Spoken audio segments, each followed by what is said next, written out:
Alright, man, we on episode 3. What if Kami raised Goku part 3? Around the world in 1 year. And like I've been telling y'all since I started this series, I've been working on some animations, man. So be sure to like this video and all that. Because all the profits that come from the monetization, I'm going to try to get everything animated. So, yeah, y'all do that. Anyway, let's get to it. Bulma's jaw hangs open, a half-eaten sandwich forgotten in her hand. Goku, seated cross-legged on her expensive kitchen counter, was demolishing a fifth helping of food from her fridge with unabashed joy. Let me get this straight. You live in a floating temple that's in the sky with the actual guardian of the entire earth and a black genie, and you've been there since you were a baby after you landed from a spaceship. Goku spoke with a mouthful of cold pizza. Yeah, Mr. Popo's the best. He cooks everything. And Kami's super smart. He taught me how to read minds and shoot energy beams. Well, he says they're not for shooting, really. More like precise poking. He demonstrates by focusing on a leftover pea on Bulma's plate. A needle-thin beam of blue ki shoots from his fingertip, vaporizing the pea with a faint fizz without even scratching the china. Bulma yelps, dropping her sandwich. As Goku continued, see? Pinpoint. Kami says using a big blast is gluttonous. Oh, and I have to look into this water pool every day to see what everyone on Earth is doing. That's how I saw you and the grandpa with the shiny orange orbs that we call Dragon Balls. Bulma's scientific mind is reeling, trying to process the existence of gods, alien babies, and cosmic surveillance all at once. It's the ultimate mystery, and her curiosity was overridden her shock. So, why now? Why are you here? Goku swallowed the last of his food, his expression turning momentarily serious, mimicking Kami's solemn tone. After the Pilaf thing, we had a discussion. Kami said I didn't understand the world entirely because I'd only ever watched it. So he's giving me 1 year. 1 year to travel the world, to see it for myself, to learn what I'm really supposed to be protecting. A slow, brilliant grin spreads across Bulma's face. The boredom of post-adventure life vanishes instantly. A year-long journey with a superpowered boy who is practically raised by a god who's from space. This was the opportunity of a lifetime. A year, huh? And I suppose you have a map, a plan, a budget? Goku tilted his head, confused. A budget? No, I was just gonna go that way. He points at a random direction out the window. I can fly pretty fast, and I don't need much sleep. Mr. Popo also packed me some rice balls. Bulma laughs, a sound of pure excitement. She slams her hands on the table. Absolutely not. You can't just wander the world like some hobo. You need a guide, someone with resources, someone with a capsule house, a capsule vehicle, and a fully stocked capsule kitchen. You need me. Goku's eyes sparkled at the mention of a capsule kitchen. The memory of her food was still fresh. Besides, you still owe me for that wish. You wish for old man Gohan to be young again, which is sweet and all, but I was the one who found most of those Dragon Balls. A year-long, all-expenses-paid research trip with a living, breathing extraterrestrial subject is a pretty good start on repayment. She didn't wait for an answer. She was already grabbing her favorite coat and a capsule case. Goku hopped off the counter, his own excitement building. He had a friend, and an adventure was beginning. Together they walked out the main doors of Capsule Corp, the sun shining down on them. Bulma, with the confident stride of someone who knew she was embarking on the greatest field study ever, and Goku with the wide-eyed wonder of a celestial apprentice, finally touching the world he was born to guard one day. Their heads were held high, one looking for discovery, the other for understanding. The crisp mountain air of Mount Paosu felt familiar, yet strangely new to Goku, and he and Bulma touched down outside the small rustic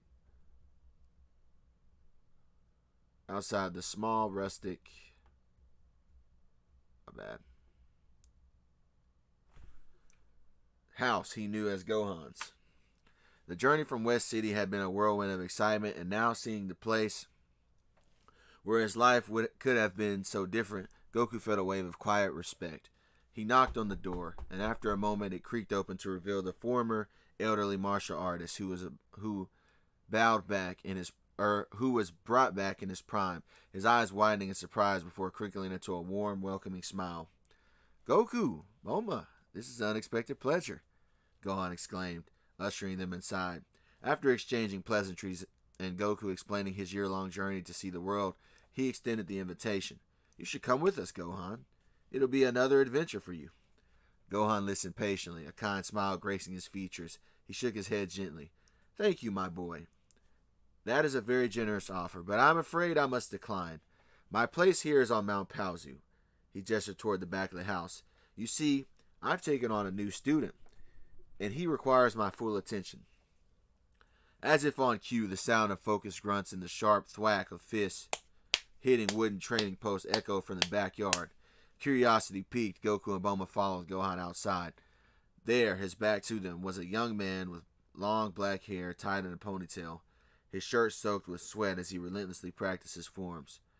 He moved with a raw, aggressive power that was noticeably being refined into something more disciplined. He finished a combination and turned to wipe his brow, his eyes landing on the newcomers, a look of instant recognition followed by sheer panic as he recognized the girl. It was Yamcha, the desert bandit. Bulma's jaw dropped. You? What are you doing here? Yamcha flinched, a deep blush spreading across his cheeks. He awkwardly rubbed the back of his neck. Gohan found me after you guys left me in the desert, he stammered, clearly embarrassed to be seen by the person he once tried to rob. I was trying to rob you, and he offered me a different path. So since he's returned, he's been teaching me. Gohan placed a reassuring hand on Yamcha's shoulder. He has great potential, the old master said proudly, and a good heart. Once you look past the fear, of course. My duty is to help him find it. Goku grinned, sensing the newfound key control in a former bandit. It was clear their paths were meant to diverge here, each with a new sense of purpose to pursue. Standing on the winding path leading away from Gohan's house, Bulma pulled out a compact mirror, checking her hair while she casually addressed Goku. Okay, kid, you've got your wish. We're out in the world, so where to? The beaches of South City, the casinos of South City. Oh, the shopping in Central City is to die for. Goku, however, was looking out the vast green horizon, his expression uncharacteristically serious. The visit with Gohan had solidified something in him. No, Bulma, that's not why I'm here. Kami gave me this year to understand the world and to help, and I'm going to protect it. That doesn't mean going to fun places. It means going to places that need help. Bulma lowered her mirror, her playful mood shifting to one of curiosity. Needs help? What, like charity work? Like Crisis, you know. From the sea pool, Kami would show me places where people were suffering, where there were droughts or floods, or where mean animals were scaring villages. He said he couldn't interfere, but now I can. A spark of understanding lit in Bulma's eyes. This was far more interesting than shopping. A real-world, field-testing opportunity for her inventions combined with a noble cause. It was perfect. A mission. I like it. Well, if we're going to be superheroes, we can't just fly around hoping to stumble on a disaster. We need data. With a flourish, she pulled a capsule from her belt, tossed it, and poof, a sleek portable computer workstation materialized right there on the dirt path. She sat down and her fingers flew across the keyboard. Let's see. Tapping into global news feeds, satellite imagery, humanitarian aid reports, filtering for environmental disasters, resources shortages. Aha! Look at this. A cluster of villages in the southern continent. Their aquifer has collapsed. A full-blown water crisis. That's our first stop. Goku's face broke into a brilliant, determined smile. This was it. This is what he was meant to do. The air in the village was hot and thick with dust. The ground was cracked like a shattered plate. A weary, muscular man named Nam was directing a weary line of villagers to a near-empty well. Their faces were itched with despair. Careful. Just sip for the children. That's all we have until the next cloud. Suddenly, a shadow fell over them. They looked up to see a strange blue-haired girl and a boy in a white gi landing gently nearby. The villagers shrank back, but Nam stepped forward in a protective-like stance. Who are you? We have nothing left for you to steal. We're not here to steal. We're here to help. Goku? Goku gave a confident nod. Bulma threw a capsule on the ground, and with a puff of smoke, a massive futuristic water tank appeared. Another capsule produced a second tank. These are my high-capacity hydropods. Each one holds about 10,000 gallons, but the nearest river is about 50 miles away, and we don't have a truck that can carry these. A wide grin spread across Goku's face. We don't need a truck. He walked up to one of the massive tanks, and with a grunt that was more focused and strained, he lifted it onto his shoulders as if it were made of cardboard. The villagers gasped, and Nam's jaw dropped. Be right back. He vanished in a blur of speed, a cloud of dust kicking up in his wake. He returned in less than 10 minutes, the tank now sloshing with fresh, clean water. He repeated the process for the second tank. Soon the entire village was drinking their fill, their cheers filling the once silent air. Nam looked at Goku, his eyes filled with gratitude deeper than words could express. They had not fought a monster, but they had slain a crisis. And for the first time, Goku felt true, a tangible reward of being a protector of Earthlings. After the dust of the village had settled, Goku and Bulma found themselves at the bustling food stall on the outskirts of a small city. The savory smell of grilled meat and noodles was a welcome change from the dry air of the drought zone. Goku was happily devouring a towering pile of bowls, much to the astonishment of the vendor, while Bulma sipped on a soda, already drafting designs for more efficient water capsules on her tablet. Their peaceful meal was shattered by a sound Goku had only ever heard in the Saiyan pool. The sharp panic scream of a crowd followed by the unmistakable bam, bam of gunfire in an instant. The street descended into chaos as people scrambled for cover. Goku's head snapped up, his instincts overriding his hunger. His eyes narrowed, focusing on the source of the commotion, a bank across the street. The doors bust open, and a woman with a wild mane of golden hair stormed out, laughing maniacally with a cigarette in her mouth. She wore a bandolier of bullets and held a smoking machine gun in each hand. A burlap sack, presumably full of money, was slung over her shoulder. This was Launch.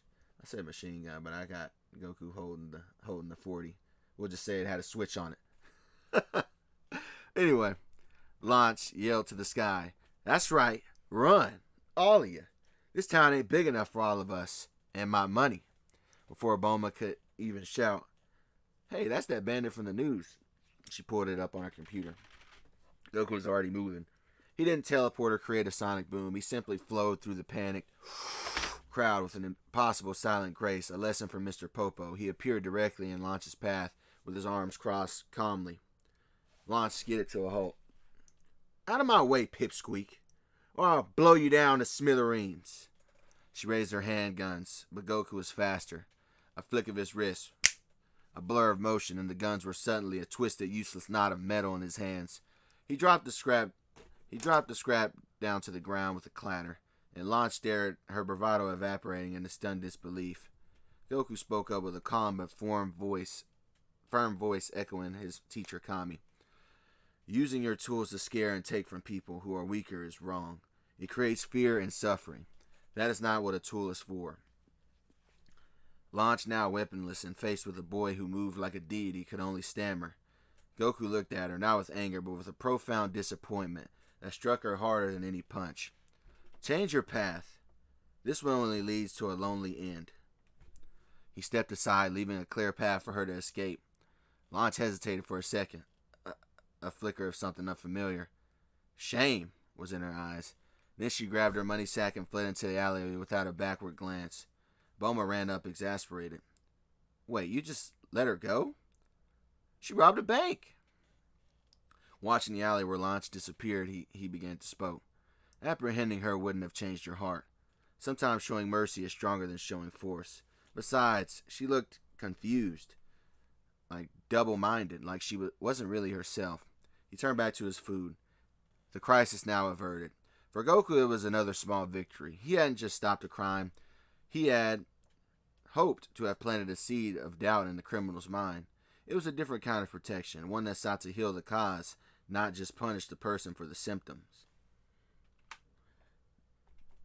Oh yeah, I forgot this part animated as well. Check it out. Weeks later, Goku found himself in a landscape torn apart by greed. Two private military armies were locked in a brutal conflict over a strip of mineral-rich land, their gunfire and explosions scarring the earth from a ridge. Goku watched not with anger, but with a deep sadness. This was the chaotic, selfish violence that Kami had always warned him about. But unlike his master, he would not just be observing. He moved, not as a warrior, but as a force of nature, a blur of white. He didn't throw a single punch or a ki blast aimed at a person. Instead, he became a whirlwind of precision. He zipped through the battlefield, his hands moving faster than the eye could follow, disassembling rifles into harmless components with the series of sharp clicks and cracks. He redirected tank shells harmlessly into the sky with subtle ki deflections, the explosions blooming high above like ineffective fireworks. He used the flat of his hand to deliver gentle yet utterly convincing taps to the helmets of soldiers, each tap resulting in a resonant gong sound and the immediate nap of its wearer. In the heart of chaos, a short, stout man in an impeccably tailored black suit, with brilliant red hair, a stark contrast to the grime of war, was frantically trying to rally his mercenaries. He was Commander Red. A stray, high-caliber round meant for a vehicle ricocheted and screamed directly toward his head, and Red froze, his eyes wide with terror. A hand, Goku, snatched the bullet from the air, an inch from Red's forehead, the friction heating the metal to a dull glow. The battle sputtered to a halt. Soldiers from both sides stared, their weapons useless, their comrades sleeping peacefully on the ground. The only person left standing with any agency was the boy in the gi. Red, trembling, adjusting his tie, his survival instincts immediately shifting to opportunism. His voice a mixture of shock and awe. Incredible. Absolutely incredible. You saved my life, kid. Such power. Name your price. 1 million, 10 million. A position leading my forces. Anything. Goku looked at the hefty briefcase of cash that Red's aide produced. The concept was abstract, but he understood that it was a reward. Mr. Popo says it's not good to waste things, so okay. He took the briefcase, feeling its strange weight. He had no desire for what was inside, but a lesson from the lookout about gratitude and accepting gifts, however strange, resonated. He stashed it away, knowing he'd probably just give it to Bulma for more capsule stuff later on. To him, the real reward was the silence that had fallen over the valley. The violence stopped with a single life taken. Without a single life taken. The money was just a curious, heavy trinket from a world he was still learning to understand. The year had flown by. Goku and Bulma stood on the rooftop of Capsule Corporation, the same place where their adventure had begun. The setting sun painting the sky in hues of orange and purple, a mirror to the quiet, melancholy setting between them. The chaotic, wonderful, and often dangerous journey was over. Goku looked out over the sprawling city, his eyes holding a new depth. The naive apprentice who had leapt from the lookout was gone, replaced by a young man who had felt the world's struggles under his own feet. It's different now when I look at it. I don't just see land or water anymore. I see all the people we met. Now I'm in this village, that confused lady with the guns, even the loud man with the red hair. I understand what Kami meant about the balance, but it's messy. But it's still worth protecting. Bulma hugged her arms, trying to play it cool, but her voice was softer than usual. So, this is it, huh? You go back to your floating temple in the sky, and I go back to this. I guess you'll be too busy being all celestial to remember your ground-bound tech support. Goku turned to her, a warm, genuine smile on his face. Of course I'll remember. It's not like we can't talk. Watch this. He closed his eyes, his expression settling into the familiar calm of deep concentration. Bulma was about to ask what he was doing when a voice clear as day, yet completely silent, spoke directly in her mind. Can you hear me, Bulma? Bulma gasped, her hands flying to her temples. What? How are you? Get out of my head, she yelped, more startled than angry. Goku opened his eyes, chuckling. It's not in your head. Well, it is, but it's telepathy. Kami taught me it. It's like a meeting of minds. I can't do it from super far away yet, but from the lookout I should be able to reach you here. I can let you know how I'm doing. And I can warn you about future events. The gesture was so proudly personal, so trusting that Bulma's apprehension melted in awe.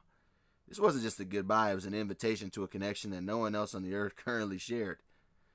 You're full of surprises, Goku. Don't be a stranger up there, okay? Goku nodded with a final grateful look. He crouched and then shot into the darkening sky, a streak of light returning home. Bulma watched him go, not with sadness, but with a quiet confidence. The world felt a little safer, and she felt a little less alone, knowing her friend was watching her from above, his voice just a thought away. Goku landed softly on the familiar white tiles, the profound silence of the lookout, a stark contrast to the vibrant